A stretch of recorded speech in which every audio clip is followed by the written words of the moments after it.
Hello बच्चों, let's read this question and the question says that the standard deviation of 15 items is 6 and if each item is decreases by 1 then standard deviation will be. Now let's see the options. Option A 5, option B 7, option C 91 by 15 and option D 6। तो आइए अब इस question को यहाँ पर हम solve कर लेते हैं। इस क्वेश्चन में हमसे कहा गया है कि जो स्टैंडर्ड डेविएशन है 15 आइटम्स का वो 6 है और एक अगर हर एक आइटम को डिक्रीज किया जाए 1 से तो स्टैंडर्ड डेविएशन क्या होगा, ये हमें यहाँ पर बताना है। तो इस क्वेश्चन में हम की कॉन्सेप्ट यूज करेंगे that standard deviation is independent independent from change of origin, from change of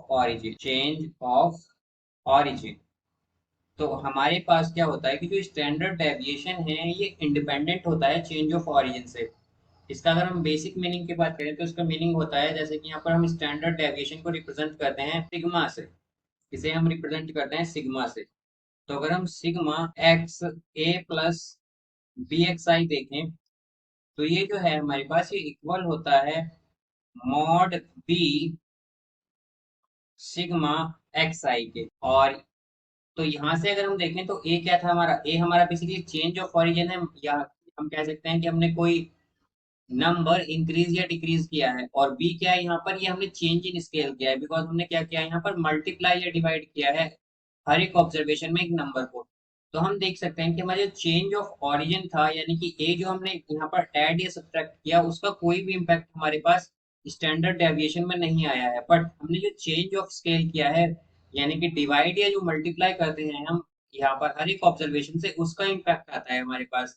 तो हमसे क्वेश्चन में क्या कहा गया है कि हमने हर एक आइटम में डिक्रीज किया है 1 से यानी कि सब्ट्रैक्ट किया है 1।